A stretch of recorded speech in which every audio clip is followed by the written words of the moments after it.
My wife said she was working late and forgot to hang up the call until I heard a voice on the call that shattered me. My phone buzzed on the kitchen counter at 10:43 p.m. The screen lit up, Sophie calling. I walked slowly across the tile and answered before it could go to voicemail. Her line was there, but her voice was not. Instead, a man spoke. He said, "He doesn't know? Not yet." Sophie's voice answered, small and steady. "Then we keep it that way." My hand tightened on the phone until my knuckles whitened. I stood very still. The house was quiet. Outside, a single car rolled by and the world went on. Inside, the two voices replayed in my head. I pressed the phone harder to my ear, listening for more, but the line went dead. My breath left me like a trapped bird. I remembered simple things. Sophie's laugh while we cooked pasta, the way she tightened her scarf in winter, how we saved for the old couch. None of that fit with the two voices that had just lived in my ear. I felt like I had been waiting in line my whole life, and someone had just cut in front of me and winked. I sat down slowly at the kitchen table and let my hands rest on the wood. I replayed the call. "He doesn't know. Not yet." It sounded like a secret that weighed more than a heart. I felt a sound in my throat that could not decide between a sob and a scream. I hit record on my phone without thinking. My thumb trembled over the icon. The moment was raw and sharp and bright, like a cut. If you want more true revenge stories, hit subscribe now. You will not want to miss what came next. The line went dead, and the house was very quiet after that accidental call. I sat with my phone in my palm until the screen dimmed and the kitchen clock ticked loud in my ears. Every tick felt like an accusation. I could not move, though I wanted to run and shout and break the light bulbs on the ceiling. I stayed and listened to the silence. My mind kept replaying the two voices. The man's tone was careful, like someone who had practiced being cruel. Sophie's reply had a steady hush, like a person covering a small animal to keep it safe. The two voices made a shape I could not name. I felt a cold knot in my gut that moved and grew with each breath. I watched the hallway to the bedroom. That door was closed, and for a second, I thought maybe I could walk in and everything would be normal. I imagined Sophie standing there in slippers, smiling the way she used to, telling me it had been a long meeting. I imagined myself forgiving her easy, like we had forgiven small things before. But the imagined smile would not match the sound I had just heard. I remembered when we met, the bright bar lights, her laugh, the way she tucked her hair behind her ear. We had built a life with small, steady bricks. Now one brick felt loose and dangerous. I could not sleep. I could not call her to ask a simple question, because the answer would change everything. I sat and watched the clock move its quiet hands like a slow blade. I thought of calling Liam, my co-worker, the man I trusted for small things. But first I needed proof. I needed to be sure that the wound I felt was real. I played the voicemail again. My thumb hovered and pressed, and the muffled sound spilled out like broken glass. There was laughter, thin, bright, careless, the clink of glasses, a chair scraping. Then the man's voice returned, low and steady. "You did the right thing." Sophie's breath, quick and small, followed. The recording was grainy, but the words sat heavy and clear in my chest. I walked through the house with the phone held out like a lantern. The light from the screen made shadows that looked like fingers. I felt like an intruder in my own life, like someone had hidden a door and then led me through it. Every ordinary thing seemed new and strange. The mugs in the cupboard suddenly looked like props. The framed photo of us at the beach looked like a mask. I tried to tell myself that recordings lied. I told myself that people's words could be taken out of time. Maybe it had been a joke, a scene from a play, a rehearsal of something unsaid. I wanted those small excuses the way a thirsty man wants water. But the sound of Sophie's voice mixed with the other voice had a truth that my excuses could not hold. I remember the way my heart beat then, fast, but hollow. I replayed the voicemail until the words blurred into a hiss. I felt like a man walking a long road who suddenly found a hole with a trapdoor. There was a place to fall and a place to crawl out, and I did not know which one I would choose. I put the phone in my pocket and tried to breathe. I needed a plan, small and clear, like a map with only one road. The first thing I did was call Liam, the one friend I thought would think straight. Liam picked up on the second ring. He sounded tired and sharp, just like work left him. I told him the bare truth, that I had heard a call that a man had said things about not knowing yet, and that Sophie's voice had been there answering. I kept my words short because each one felt like a shard. Liam paused, and I could hear a car door close in the background. "Maybe it's harmless," he said at last. His voice had its steady way, the voice I trusted in the office. He wanted a simple fix, a small problem we could file away under Friday errands. But inside me, something loosened like a hinge. "It didn't sound harmless," I said. I tried to keep my voice flat and workmanlike, the way I talked through problems.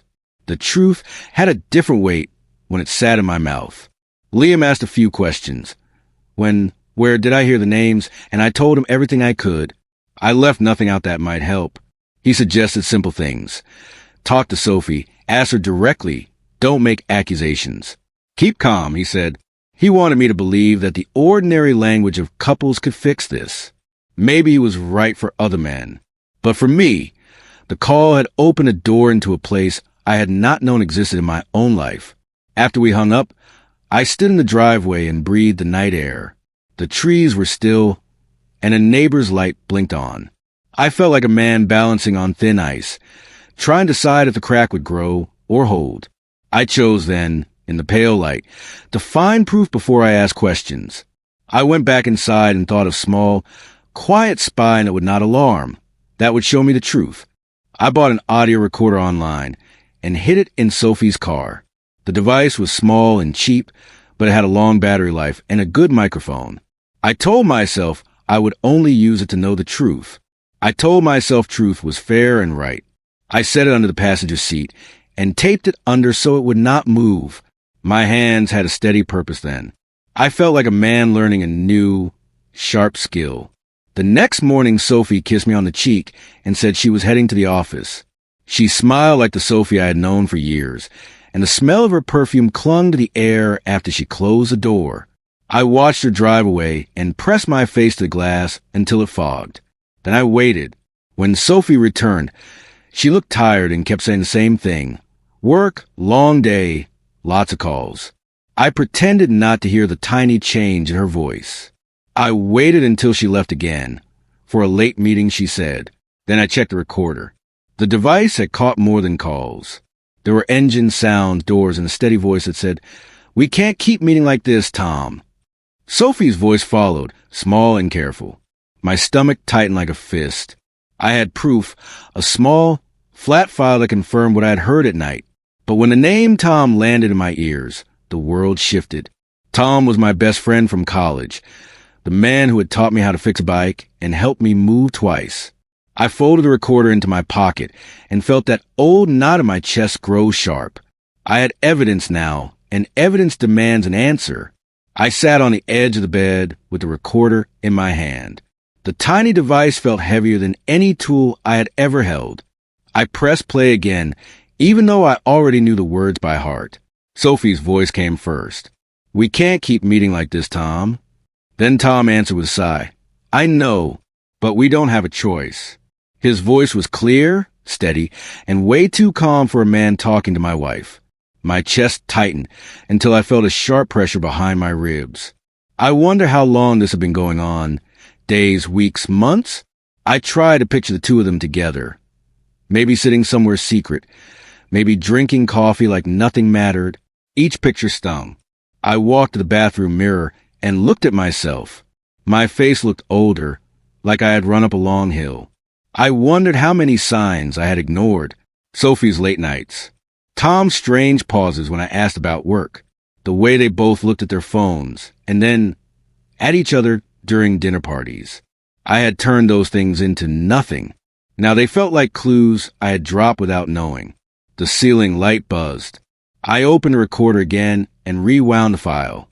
I listened for every little sound, the car door, Sophie's breathing, the soft click as she shifted gears. It all felt too real. But something was strange. Their voices didn't carry the warmth of romance.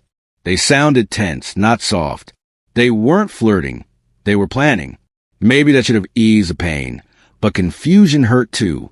Still, the name Tom hit me harder than anything else. My best friend, my brother in all but blood. His voice on that recording felt like a hand on my throat. The shock didn't fade. It grew. Tom wasn't just anyone. He had been with me since freshman year. We had studied together, traveled together, even stood next to each other at my wedding. When I had my first real job interview, he ironed my shirt for me because my hands were shaking too much. When his mother died, I drove 5 hours to sit with him in silence. We were knit together in dozens of small, loyal moments. And now his voice lived on my recorder, hidden under the seat of my wife's car. I sat in the living room with the lights off and let the quiet press against me. I whispered his name once, like saying it out loud would help me understand. But it didn't. I thought back to the night Sophie had called by mistake. He doesn't know. Not yet. That made sense now. They were talking about me. They were sharing something behind my back. My head felt hot and heavy like a fever.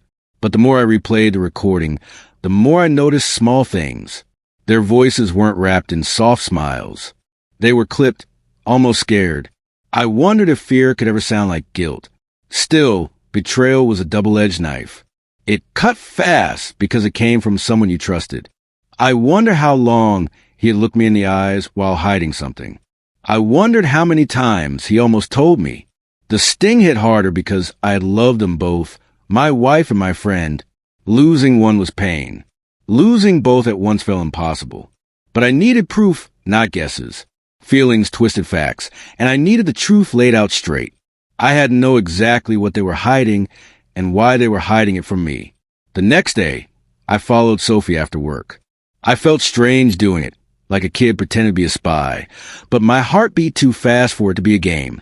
She drove her silver car down Maple Street, then turned into a small coffee shop parking lot. The place had warm lights and old brick walls, the kind where quiet conversations could hide. She parked, stepped out, and looked around quickly. My breath caught when another car pulled in across from hers. Tom got out, wearing a dark jacket and a face full of worry. They walked toward each other. Not slow, not romantic, just quick, as if time was chasing them. Tom didn't touch her. He didn't smile. He just leaned close and spoke fast. Sophie nodded with sharp movements, like she was trying to keep her thoughts together. They both kept checking the lot, watching the corners like they expected danger. I snapped a photo anyway. It felt like proof, even if something about their meeting didn't match the story in my head. Their hug was quick, almost awkward, like two people trying to stay brave. Then they got in their cars and drove away in different directions. I stayed in my seat long after they were gone. The photo in my hand showed two people who looked guilty, but the guilt didn't look warm or loving. It looked scared. Fear could mean many things. Maybe it meant they were cheating. Maybe it meant something else. But fear meant there was a secret, and secrets grew like weeds. Unless someone pulled them out, they spread. I drove home wondering what I would say, what she would say, and how a picture could change a whole marriage. That night, I waited in the kitchen with the photo on the table. I kept glancing at the door, listening for the sound of Sophie's keys. When she finally stepped in, she looked tired. Her hair was messy from the wind, and she smelled like rain and a faint cologne that wasn't mine. "Long day," she said, dropping her bag on the counter. I didn't answer. I slid the photo toward her. She froze. Her eyes widened, and her hand shook slightly as she lifted the picture. She stared at it like it was a ghost. Where did you get this?" she whispered. "I followed you," I said. My voice surprised me. It sounded calm, even though my chest felt like a storm. "Tell me how long this has been going on." Her mouth opened, but no words came out. Her eyes filled fast, not with guilt but with something sharper. Fear. Real fear. I took a step back. I didn't know what it meant. "Sophie," I said, "just tell me the truth." She set the picture down and covered her face with her hands. Her shoulders shook once, then again. "You don't understand," she said. Her voice cracked on the last word. I waited, thinking she would confess. Instead, she said, "It's not what you think. It's not that." But she didn't say what it really was. She didn't explain the late nights, the voices, the secret meeting, the name Tom. Her tears left bright lines down her cheeks, and something inside me twisted. Was she crying because she was caught, or because she was scared? She tried again. Evan, please, just give me time. But time was the one thing I didn't trust anymore. I left the house that night. I didn't slam the door. I just stepped out into cool air and let it wrap around me. My steps felt heavy, like each one carried a question I couldn't answer. I didn't know where to go, so I drove to the old school parking lot where Tom and I used to sit after classes, eating cheap fries and talking about life. It felt fitting, like a stage waiting for the truth. The next day, Tom showed up at my place without calling. His face looked pale and pulled tight, like he hadn't slept. He stood on my porch holding his hands together like someone who expected bad news. Evan, he said quietly, we need to talk. I didn't invite him in. I just crossed my arms. How long, Tom? He swallowed hard. It's not what you think. I swear it. That's exactly what Sophie said. Because it's true. He rubbed his forehead. She's not cheating on you. And I'm not. I would never do that to you. I stared at him. Then why are you meeting in parking lots? Why did she say your name? Why did she sound like that? He took a slow breath. Because she's covering for me. My heart thudded once hard. About what? Tom looked down at his shoes like the answer lived there. It's bigger than both of us, he said. Bigger than you know. Those words didn't make me calm. They made my stomach twist. He said, I'm in trouble, Evan. Real trouble. And Sophie's trying to keep it from hitting you. But secrets only grow sharper in the dark. I needed the full truth, not pieces. I said, start talking, now.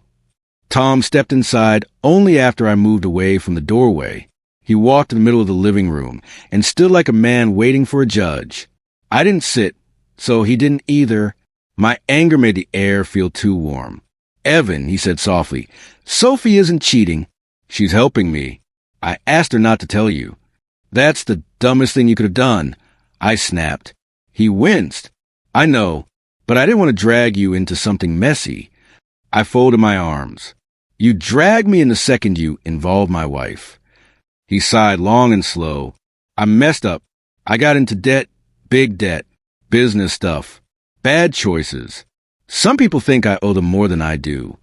Debt doesn't make you meet my wife in secret, I said. He rubbed the back of his neck. It's complicated.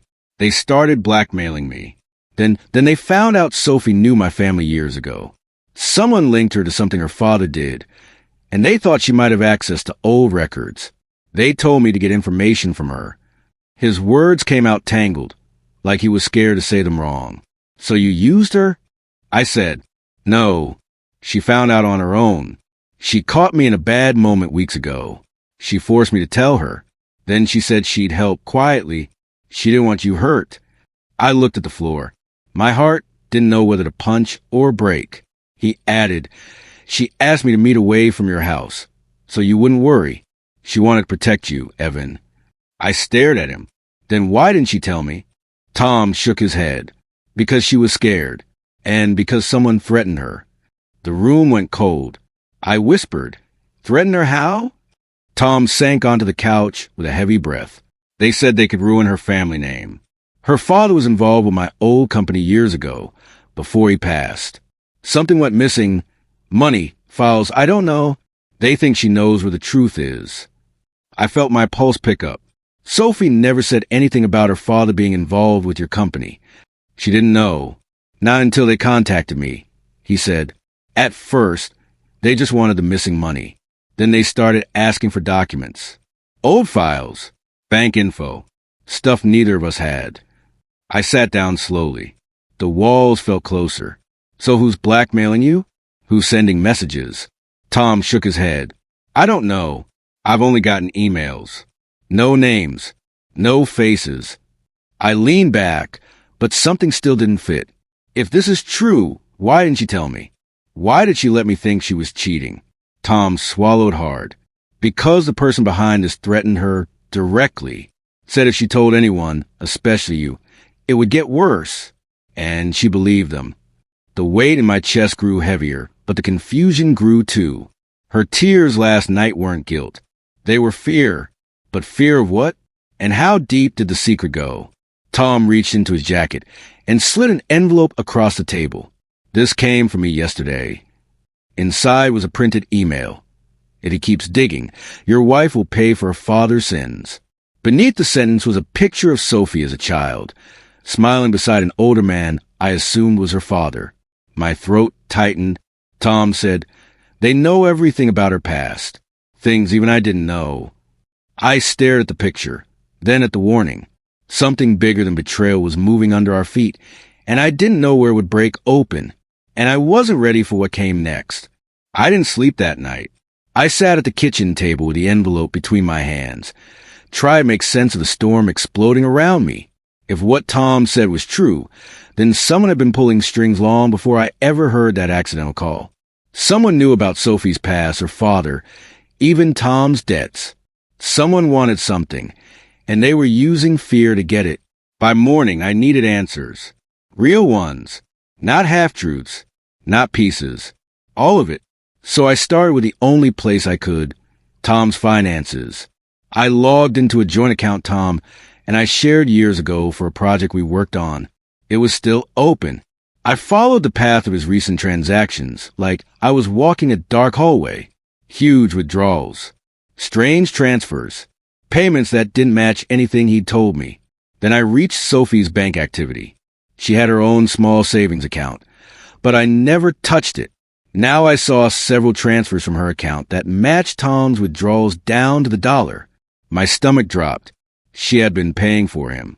Quietly, repeatedly, covering amounts that linked exactly to his debts. But the pattern didn't look like cheating. It looked like fear. Like someone was squeezing both of them. I rubbed my face and leaned back. Why didn't she tell me? Why hide this? As I dug deeper, I found an old message Sophie had sent Tom months ago. It said, "Only, we have to fix this before Evan finds out." The words stung, but they also didn't sound like lovers. They sounded like people trying to bury a fire before it spread. Still, the unanswered questions twisted tighter. What exactly had Sophie's father done? Why was Tom pulled into it? And what did the blackmailer really want? I felt myself stepping deeper into a secret I never asked to hold. At noon, my phone buzzed with a new email. The subject line was blank, but the message carried the same cold edge as a picture in the envelope. "Stop digging, or your wife pays for her father's sins." Attached was another old photo. Sophie as a kid again, but this time she wasn't smiling. She looked scared, clutching a small stuffed bear. Standing behind her was a man I didn't recognize. His face was half-shadowed, but his hand rested on her shoulder in a way that made my stomach twist. I stared at the screen until the letters blurred. Someone was playing a dangerous game, and they wanted me frightened enough to stop, but fear only made me dig deeper. I printed the message and drove straight home. Sophie was in the living room, curled on the couch with her laptop. When she saw my face, she closed it quickly. "What's wrong?" she asked. I held up the printout. "You tell me." Her eyes widened and color drained from her cheeks. She grabbed the paper with trembling hands. "Where did you get this?" "Email. Today." "Who is doing this? What does this have to do with your father?" Her lips shook. She backed away until she hit the wall. "Evan, please don't ask me that. I'm asking." My voice cracked. No more secrets. She sank onto the couch, holding the photo like it burned. Finally, she whispered, "It's about my dad. Before he died, he stole money from Tom's company." I stared at her. "Why didn't you ever tell me?" "Because he wasn't supposed to," she said. Tears pooled in her eyes. "He took the blame for someone else." Her voice trembled. "And now that person wants the truth buried." I want to tell Sophie it didn't make sense, but the fear in her eyes made me sit beside her instead. She held the old photo with both hands, like it was something heavy. "Start from the beginning," I said. She wiped her face. "Years ago, before I met you, my dad worked with Tom's company. He handled money, reports, paperwork. One day, a large amount went missing. No one could explain it. Someone had to take the blame. Your father, I said quietly. She nodded. He was sick then. Tired. He didn't fight it. He said it was better for everyone if he took the fall. He thought it would protect someone. I never knew who. My heart beat hard. Greg Mason? The partner Tom used to talk about? Her eyes flashed with surprise. Yes, him. I leaned back. So Greg stole the money, and your father took the blame. Now Greg wants to keep it hidden. Sophie looked down. Tom found out pieces of the truth when he worked there later. Then someone found out he knew. That's when the threats began. And you helped him. I finished. She nodded again. I thought if I could get the old files or find the missing money, I could make the threats stop. I didn't want you involved. You're good, Evan. You fix things. You love me without fear. I didn't want this darkness to reach you. Her voice cracked. I didn't tell you because I didn't want you to look at me differently. My hands shook, but not with anger now, just confusion and hurt mixed together. I whispered, "Why didn't you trust me to help you?" She whispered back, "Because I didn't want you to get hurt for something my father did." But pain had already found us. After Sophie told me everything, the room felt smaller, like the walls leaned in to listen. I sat beside her and tried to breathe. The truth she had shared didn't erase the pain, but it changed the shape of it. She hadn't been cheating. She had been protecting something broken and old, something with roots long before our marriage. But one thing still pulled at me. The man's voice on the accidental call. The tone. The fear. I replayed in my mind. He doesn't know. Not yet. Now, with new eyes, I heard something different. Panic, not betrayal. Sophie wasn't hiding love. She was hiding danger. Why didn't you come to me sooner? I asked again, softer this time. She hugged her knees. Because you rush into things, Evan. You protect people too fast. I was scared you confront Greg, and he's dangerous. He ruined my father, and he could ruin anyone. It hurt to think she didn't believe in my care, but I understood the fear behind it. I stood up and paced. So where's the missing money now? If Greg wants it, your father must have moved it. She hesitated, then whispered, I think so, but I don't know where. Those words stayed with me. I went to my desk and looked again at the recording from her pocket dial. Something clicked. Her voice wasn't calm. It was shaking. The man with her wasn't flirting. He was pushing her. When I replayed the part where he said, You did the right thing, my chest tightened. It sounded like someone praising her for taking a risk she didn't want to take. The betrayal I thought I heard wasn't betrayal at all. It was fear trying to sound brave. Now I needed to find the truth her father left behind. The next morning, after Sophie fell asleep on the couch from pure exhaustion, I went into the small office where we kept old papers. Her father's files were in a brown box labeled with his name. She hadn't opened it since the funeral, but now I had no choice. I lifted out stacks of old tax papers, dusty folders, receipts, and notebooks. Most of it looked normal, too normal. But near the bottom, I found a thin envelope sealed with her father's handwriting. My heart beat faster. Inside was a notebook with numbers, dates, and short notes. I read them slowly, line by line. The notes told a quiet story. He had known the money was missing before the company did. He had tracked it. He had planned to tell Greg. But after a late meeting with Greg, one he didn't write details about, his handwriting changed. Shaky, uneven. A short line near the end made my throat ache. If this ever reaches my daughter, forgive me. I only want to protect her. I sat back, holding the notebook like it was a living thing. Later that day, while cleaning behind the vents for more hidden papers, I found something else, an account number written on a slip of paper, a bank account under Sophie's maiden name. I checked the balance online. My breath caught. The amount matched almost exactly the stolen money. Her father had moved the funds before taking the blame. He had hidden them to keep Greg from stealing more. But now someone else knew about the account, and they wanted it. Sophie walked in as I stared at the screen. What is that? I turned the laptop toward her.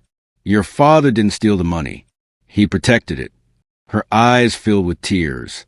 He wanted to save me, and now someone wanted to punish her for it. That night, After Sophie cried herself to sleep again, I sat alone at the table with every file spread around me. I replayed the pocket dial once more. I needed to hear it with this new truth. He doesn't know. Not yet. Then we keep it that way. I closed my eyes. Before, the words sounded like cheating. Now they sounded like planning. Like they were trying to shield me until they figured out how to stop Greg, or whoever was behind him. The laughter in the voicemail wasn't happy. It was shaky, nervous. The clinking glasses were not from a date. They were from people trying to calm their fear. I rewound the part where Sophie spoke quietly in the background, almost too soft to hear. Between the noises, I caught a faint sigh, a tremble in her voice. I hadn't heard that before. It changed everything. Still, I needed more than recordings and guesses. I needed to know who was pulling the strings, who had sent the photos, who had broken into our life. I printed the numbers from the hidden account and locked the notebook away. Then I wrote down every clue we had. Sophie's father took blame for Greg. Greg vanished after the scandal. Tom's death had reopened old wounds. Threats came the moment Tom learned the truth. Someone wanted that money returned. The danger was real and growing. I was no longer the husband chasing a cheating spouse. I was a man walking into a storm with no map. But at least now I knew where the wind was blowing. I set the recorder down. I whispered, I'm going to fix this, even if I had no idea how. At 3 a.m., the house alarm exploded through the silence. I jumped off the couch before my mind even woke up. Sophie ran down the hall with wide eyes, clutching her robe. I told her to stay back as I moved toward the kitchen, where the alarm panel flashed red. A window was open, only by an inch, but open, and a cold breeze floated through the room. Evan, Sophie whispered. I held up a hand and walked slowly through the house, turning lights on one by one. Nothing seemed missing, nothing broken, no footprints, no signs of a struggle. But the air smelled wrong, like someone had been inside and left before we woke. I checked the office next. The box of her father's papers was still there, but the notebook I found earlier was moved. Not missing, just slightly shifted, like someone had opened the box, checked its contents, then left quickly. That scared me more than anything. I double-checked every door and window, all locked except the one in the kitchen. The lock wasn't broken. It had been picked. Sophie stood beside me now, shaking. What did they take? I looked around the room. Only one thing was gone. Her laptop, the files she had been organizing the night before. Emails from Tom, notes about her father, the photo the blackmailer had sent, all the pieces of the story. Left behind on the counter was a note written in block letters. Return what was taken or she's next. Sophie covered her mouth as she read it. I felt a cold fire spread through my chest. This was no longer a puzzle. It was a threat against my wife's life. I turned toward her.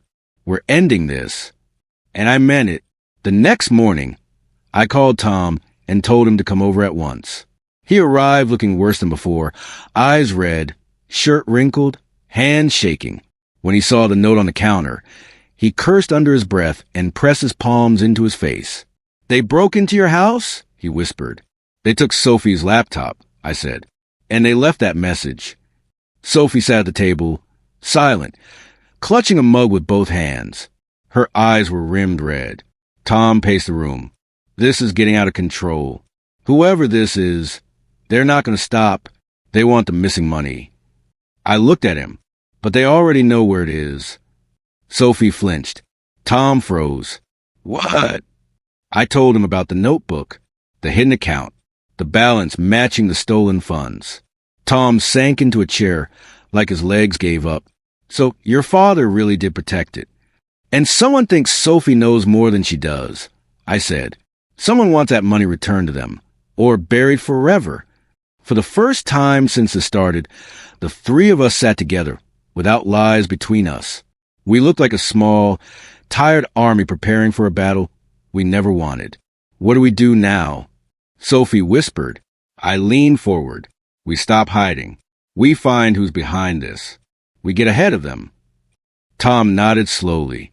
Greg Mason is the only one who fits everything. But Greg left the company years ago. Sophie said. No one knows where he lives. I shook my head. Then we start digging. Sophie looked at me with fear and hope tangled together. For the first time since the night of the call, we were united. For the first time, we were fighting back.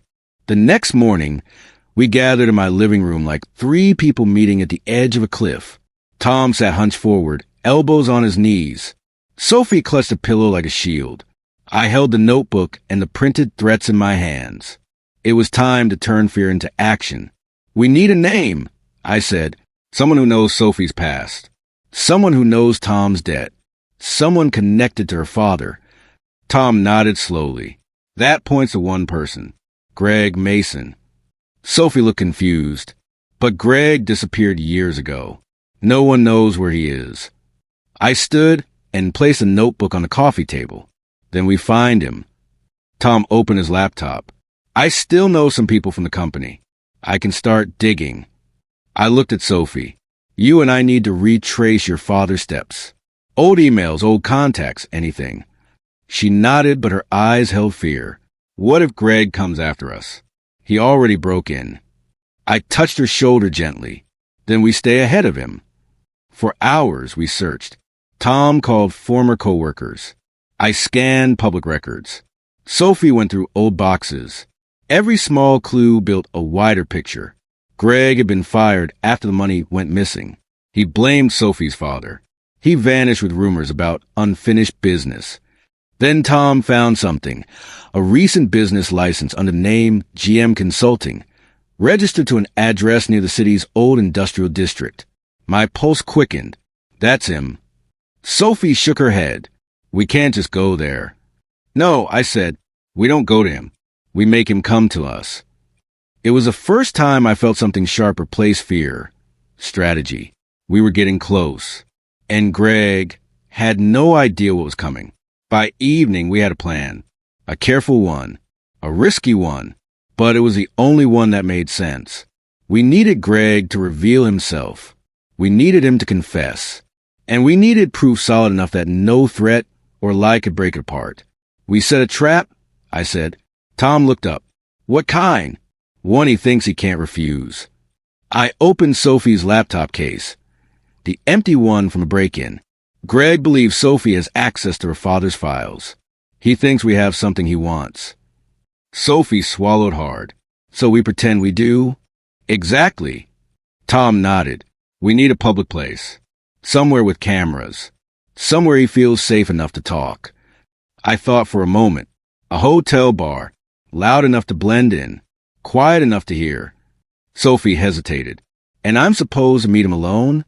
No, I said. You won't be alone. We'll be close. But he needs to think you're alone. Tom set up a small hidden camera, disguised as a pen. He tested it twice. This should capture everything. Sophie practiced her lines.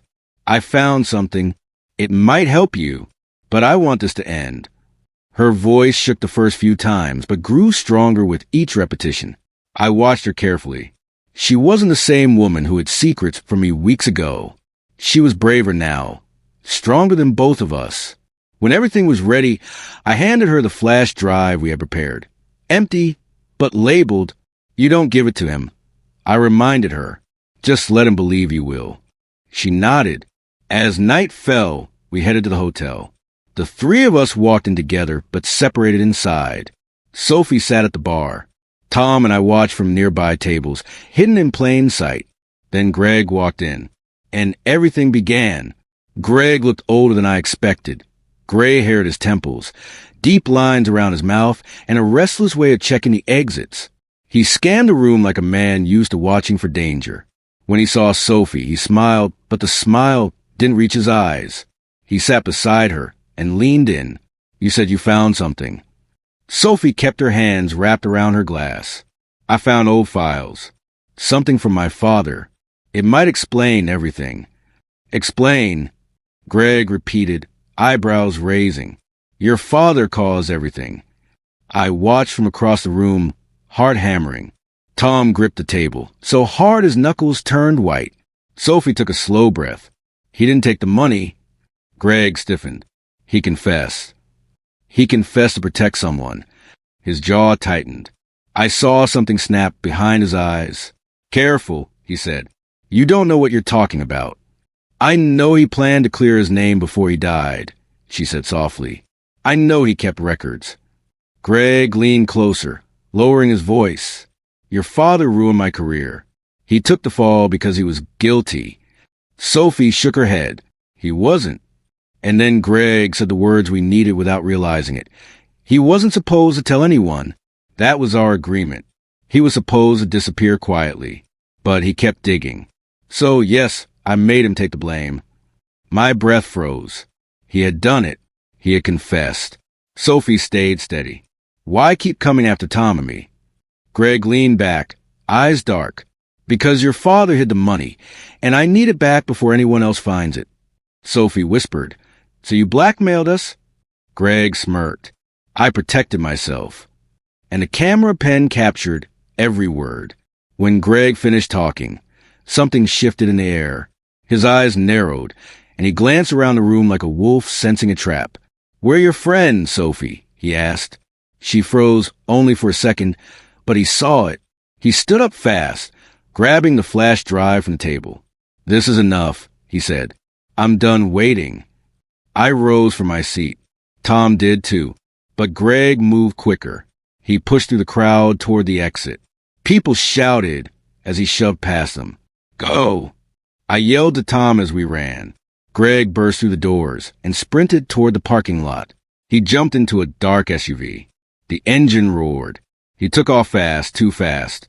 Tom and I jumped into my car and followed. The rain started falling, turning the street slick. We stayed back enough not to scare him further, but close enough not to lose him. As he reached the highway, a truck pulled out unexpectedly. Greg jerked the wheel. His SUV skidded. Tires screamed. The vehicle spun twice, hit the guardrail, and slammed hard. I braked and pulled over. Tom ran toward the wreck. Smoke rose from the hood. Greg was unconscious, slumped over the wheel. I called 911, breath shaking. Sirens arrived fast. Police, ambulance, flashing lights reflecting off wet pavement. An officer shouted, "We found something." From the back of Greg's SUV, they pulled a metal case. Inside were files, bank documents, and a drive labeled with Tom's company name. The real stolen funds were in the case. Records, transfers, everything pointing back to Greg. He hadn't just confessed. He had carried the evidence with him. One officer turned to me and Tom. "Looks like this solves a decade-old case." For the first time in weeks, I felt the weight lift. Justice was here. But my revenge part hadn't even started. News spread fast. By morning, headlines were everywhere. 10-year embezzlement case solved after crash. Greg was hospitalized, his injuries serious but not deadly. Police guarded his room. They had enough evidence to charge him without question. Sophie's father's name was cleared. Tom's debt was no longer a weapon. The blackmail stopped. And for a moment, just a moment, I thought everything was over. But justice wasn't enough. Not for what Greg had done to Sophie. Not for the fear he planted in our home. Not for breaking in, stealing her laptop, threatening her life. That's when I realized I wasn't done. Our revenge wasn't complete. I went to the police station with the files. The officers thanked me, but something in their expressions told me the case would take months, maybe years, to finish fully. Greg still had connections. People who owed him favors. People who might twist the story. And then at home, I found Sophie sitting at the table, staring at her phone. Her hands were shaking again. "What's wrong?" I asked. She held up the screen. Another message. "You think this ends with Greg?" He wasn't alone. My anger returned like a match dropped in dry grass. "No," I said. "This ends now." Tom came over minutes later after receiving the same message. "They're trying to scare us," he said. "They picked the wrong person," I replied. For weeks, I had been reacting, running, chasing shadows. Now the shadow had stepped into the light. Someone else was still out there, someone tied to Greg, someone who still wanted the money or revenge or silence. But now I had proof. I had the hidden account. I had Greg's confession. I had the files he carried in his SUV. And I had a plan forming. Clear, sharp, unstoppable. This was where the real revenge would begin. I spent the next morning cleaning the house just to calm my mind. I opened windows, wiped tables, and tried to erase the feeling that danger still lived in the corners. When I reached the vent near the hallway, I noticed something odd. The screws looked scratched, as if someone had removed them before. My chest tightened. I grabbed a screwdriver and opened it. A small phone lay inside, wrapped in a plastic bag. A phone I had never seen. My heart raced. I turned it on. No password. The screen lit up with a series of recent messages from an unknown number. It's done. He believes everything. Keep him busy until we get the rest. Don't let him see the truth. My fingers shook as I scrolled. Some messages were sent days ago. Some were older. Some were recent, very recent. The words cut deep. He believes everything. Was that about me? About the story Sophie told? About something else? When I heard Sophie moving in the kitchen, I slipped the phone into my pocket. I walked in, slow and careful. She smiled a tired smile, the kind people wear when they're trying to keep hope alive. I placed the phone on the table. Explain this, I said. Her eyes widened. Fear flashed across her face, raw and real, but not the kind I expected. It wasn't fear of being caught cheating. It was deeper. Evan, she whispered, you weren't supposed to find that. The room grew silent. Only the fridge hummed. My heart pounded like a drum. What does he believes everything mean? I asked. She swallowed hard. Her hands trembled. It means you weren't supposed to know any of it. My breath caught. What do you mean I wasn't supposed to know? I asked. The words came out low and tight. Sophie sat down slowly, as if her legs couldn't hold her anymore. Her fingers curled into her sleeves, and she stared at the phone like it might bite her. I didn't lie to you to hurt you, she said. I lied because I was drowning. I waited. The fear in her eyes didn't look like guilt. It looked like heartbreak. Real heartbreak. She pushed her hair back and whispered, those messages, they're mine, but they're not what you think. I felt my stomach twist. Then explain them. She closed her eyes. 3 months ago, I was pregnant. I froze. The world stopped moving. I lost a baby, she continued. Her voice cracked in the middle, like a thin branch breaking. You were on a work trip. I didn't want to ruin your project. I didn't want you to feel guilty for not being there. My chest tightened. Pain pushed into my ribs. Sophie, why didn't you tell me? Because I couldn't even tell myself. Tears streamed down her cheeks. Tom helped me. He took me to the clinic. He paid for the things I didn't want to put on our insurance. He helped me breathe when I couldn't. I felt the ground tilt, the late nights, the whispered calls, the careful lies. They weren't hiding an affair. They were hiding grief, terrible grief. The messages, I whispered. She nodded. I asked Tom to help me keep everything together. I wanted you to believe I was okay, that everything was fine. I wasn't ready to tell you. Her voice dropped to a shaky whisper. I'm sorry. I didn't want this to hurt you. I didn't want to break us. But we were already breaking, just not the way I had imagined. I sat down because standing felt impossible. My legs buzzed like they didn't belong to me anymore. Sophie's confession floated between us, heavy and painful and real. Not cheating, not betrayal, not secret love. Loss. Silent, lonely loss. She wiped her face again. I didn't want you to think it was your fault. It wouldn't have been, I said quietly. My throat ached. It wasn't. I know, she whispered, but I wasn't thinking clearly. I felt like I failed you. Failed us. Everything felt dark. I covered my face with my hands. The anger I'd felt for days washed out of me all at once, replaced by a deep sadness I couldn't name. And the call I overheard, she nodded slowly. That was the night Tom came to check on me. I thought I had my phone in my pocket. I didn't know it called you. We were talking about keeping things quiet, so you wouldn't worry. He doesn't know. Not yet. Those words suddenly made sense. Painful, heartbreaking sense. And the laughter? I asked. We were trying to calm down, she said. Sometimes you laugh when you hurt too much. Sometimes you laugh so you don't cry again. I felt something sharp twist inside me. All my assumptions, all the fears, all the anger, wrong shapes, wrong shadows. What about helping Tom? I finally asked. She inhaled shakily. That part was true. After I lost a baby, Tom told me about Greg and the threats. I helped him because helping someone else kept me from falling apart. I leaned back against the couch. And you never told me. She nodded, eyes red and soft. Because I didn't want you to see me broken. But she already was. And so was I. The house felt too quiet after that. Sophie sat beside me, her hands in her lap, twisting gently like she was afraid to reach for me. I stared at the floor, trying to understand everything at once. The blackmail, the lies, the fear, the pain she carried alone. I should have been there, I whispered. She shook her head. I didn't give you the chance. We sat in silence. Not angry silence. Not cold silence. A heavy one, full of truths that had lived too long in the dark. Finally, I looked at her. We can't keep living with secrets between us. She nodded quickly. I know. I don't want that anymore either. But healing was not simple. Pain didn't disappear because the truth finally came out. There were scars now, deep ones. That night, we drove to a therapist recommended by a friend of mine.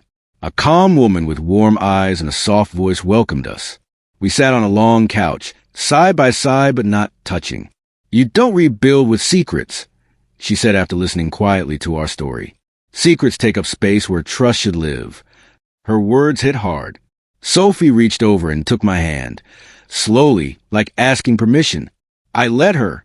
I want to fix this, Sophie whispered. So, do I said. The therapist nodded. Then no more secrets, not even the small ones. I breathed in deep. Then there's something you need to see, Sophie said. She reached into her bag and handed me a sealed folder. What's this? I asked. My father's journal, she said. The part one never showed anyone. My fingers trembled as I opened it. This was the truth her father left behind. The truth meant to save her long before any of this ever happened. The journal smelled like old paper and time. The handwriting inside was tight and careful, as if her father had written each word with a heavy heart. I read slowly, page by page. Sophie sat close, watching my face as if she feared each word might land like a blow. The entry stretched back years before the scandal. He wrote about the company, the money missing, and his growing fear about Greg's behavior. He wrote about Sophie as a child, her smile, her school plays, her birthday parties, and how everything he did was for her. One line returned again and again at the end of almost every entry. Protect my daughter no matter what. My throat tightened each time I read it. Her father hadn't just taken the blame. He had sacrificed everything, and he had carried that burden until the day he died. When I closed the journal, Sophie looked at me with watery eyes. Do you understand now? She asked. Why he stayed silent. Why I stayed silent. I nodded. I do. But understanding didn't erase the hurt. It only drew the map of how we got here.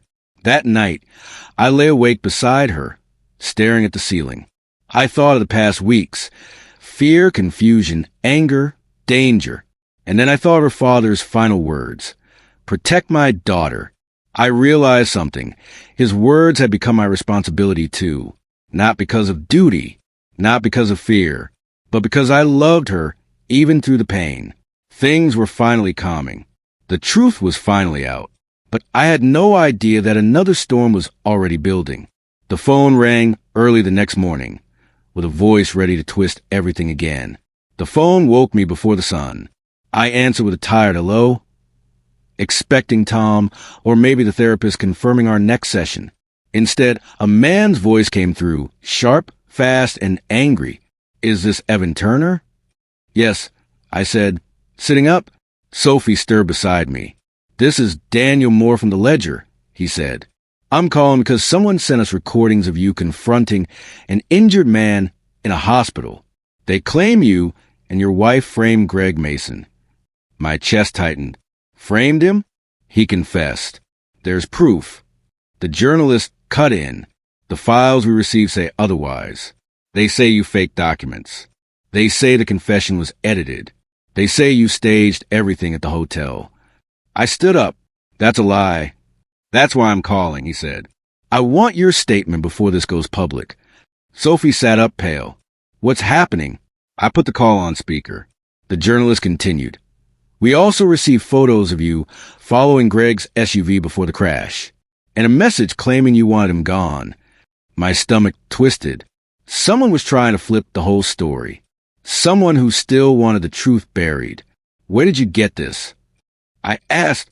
I can't reveal the source, he said, but they seem to know everything about you. I looked at Sophie, and her eyes widened with fear. I spoke carefully. None of it is true. I'll send you the real evidence. Full recordings. Full files. The journalist paused. If you have proof, you should release it, because your enemies already have their story ready.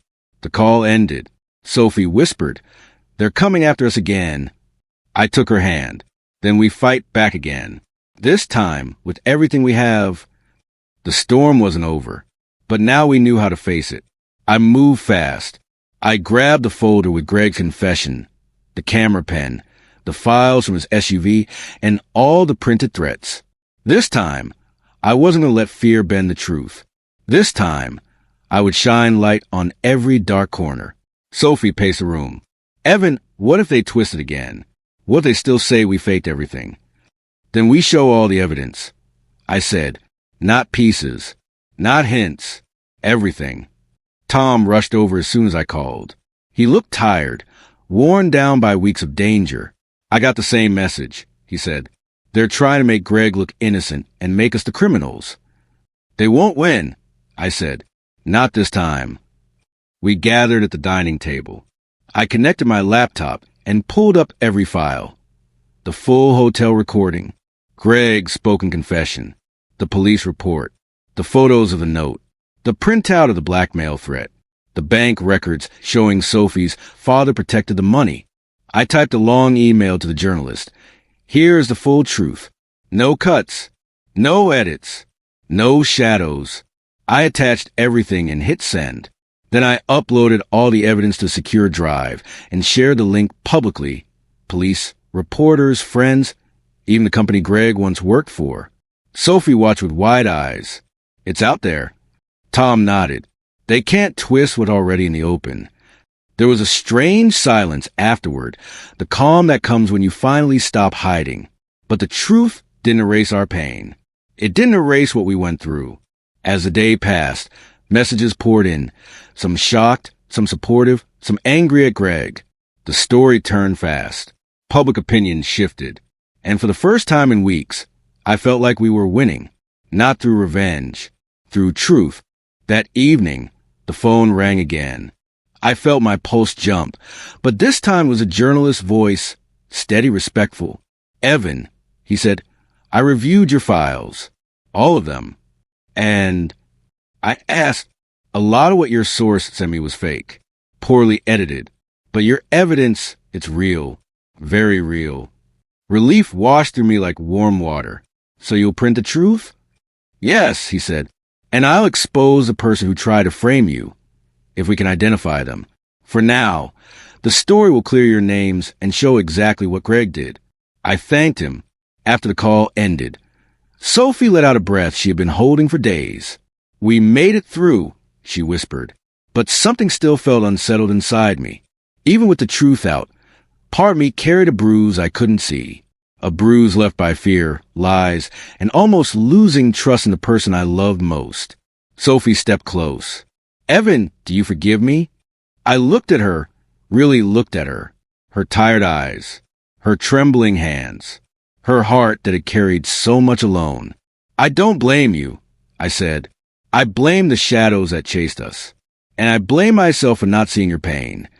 She hugged me, her head against my chest. I never wanted you in danger. I never wanted any of this. Tom watched us from the doorway. You too deserve peace, he said quietly. Later that night, the journalist's article went live.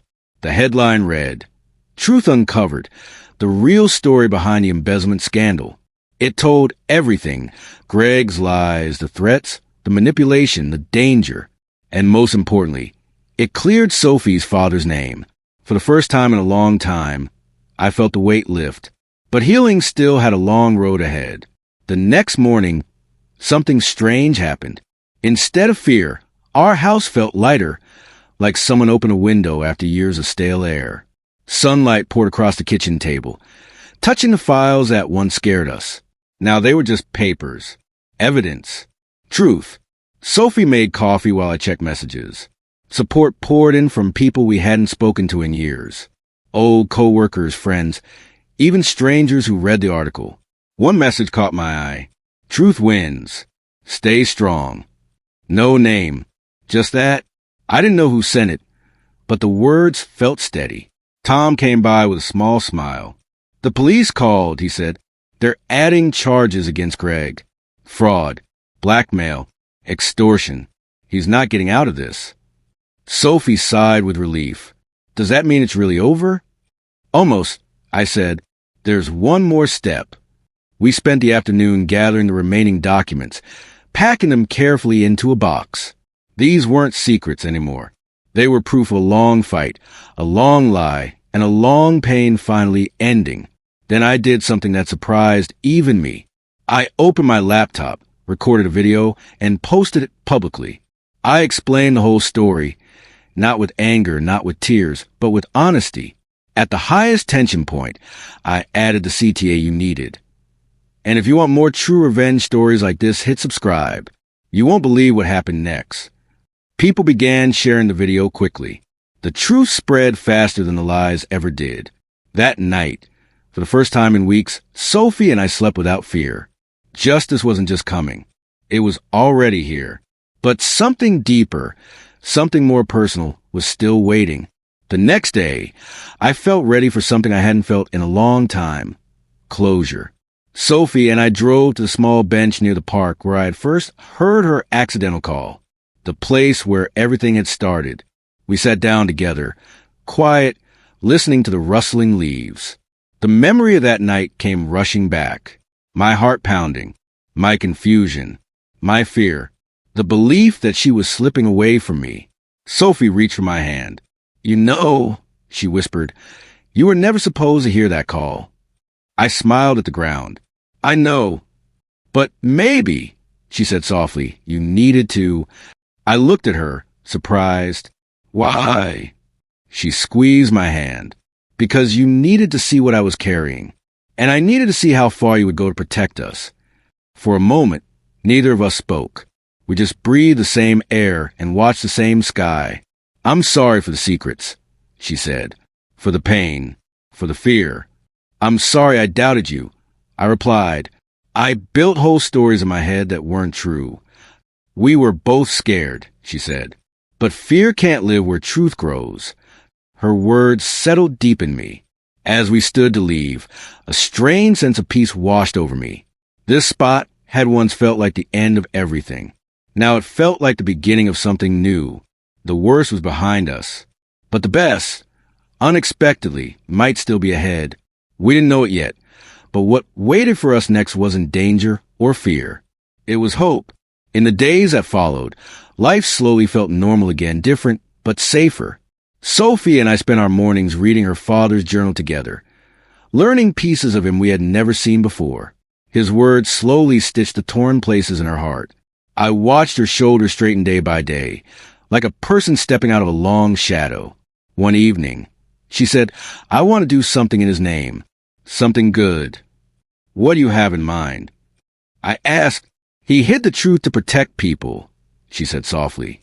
I want to help people who do the same. People who speak up when something is wrong. A small idea formed between us. A foundation. A safe place for whistleblowers who needed protection, guidance, resources. A way to turn the years of pain into something strong and bright. We met with lawyers, advisors, and a local nonprofit expert. They all agreed her idea was powerful, needed, important. We named it after her father, the Turner Shield Foundation. It felt right, like giving a sacrifice a voice that could finally speak. At the launch meeting, Sophie stood in front of a small crowd and spoke with steady courage. My father carried the truth alone, she said. No one should ever have to do that. This foundation is a promise to protect those who protect others. People clapped. Some cried. I felt pride swell in my chest. Proud of her, proud of us, proud that we had pulled something good from a dark place. Later, walking home, she slipped her hand into mine. Thank you, she whispered. For what? For staying, for fighting, for helping me turn pain into purpose. I kissed her forehead. We did it together, and for the first time in a long time, the future felt gentle. The following week, while filing papers for the foundation, a memory rose in my mind like a quiet echo. The first words I heard the night everything broke open. He doesn't know. Not yet. Those words had once ripped my world apart. Now they felt different, almost like the beginning of a lesson I didn't know I needed. I told Sophie about it while we sat on the porch. She smiled a little. Funny how words change once you understand the truth behind them. It used to hurt, I admitted. Hearing you say those things, it felt like losing you. And now, she asked, now I hear fear and courage.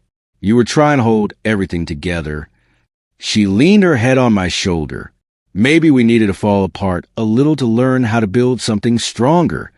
We watched the sun drop behind the trees. A soft breeze moved through the yard. I closed my eyes and let the peace settle inside me. Then I whispered, more to myself than to her, he does know now. She looked up. What do you mean? I know the truth, I said. The real truth. The story behind the story. The pain you carried. The fear you hid. The strength you didn't even see in yourself. Her eyes softened. And now you know I never stopped loving you. I pulled her closer. Those old words no longer felt like the end. They felt like the beginning of a long road we had walked side by side, even when darkness tried to separate us. And now, with everything out in the open, I felt something warm and steady inside me.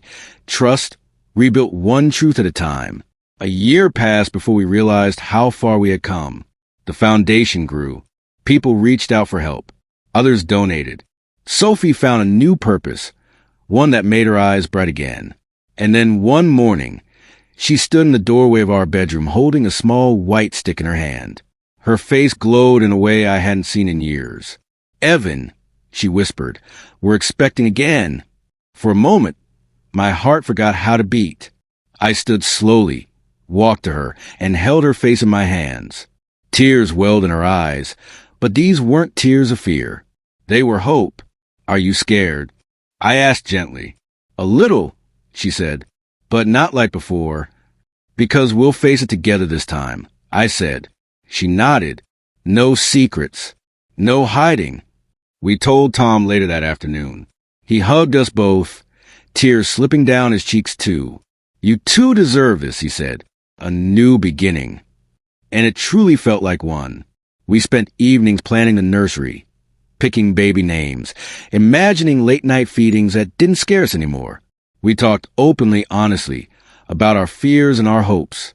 Every step felt delicate, but strong, like walking across a bridge built by our own hands. One night, Sophie placed my hand on her stomach and whispered, this time we welcome joy, not pain. And for once, I didn't fear the future. I embraced it. Months later, we gathered at Tom's house for dinner, a celebration of everything we survived. The dining room was bright, filled with laughter and warm food smells. Sophie, now visibly showing, sat in the center of the table like a small sun. Everyone circled around. Tom raised his glass. To late nights, he said, smiling, but ones that end with truth, not lies. Everyone laughed. Even Sophie giggled, covering her mouth. I looked around the room. These were the people who had stood with us. Some during the darkest nights, some arriving when the truth came out. Faces full of warmth. Faces that made the world feel safe again.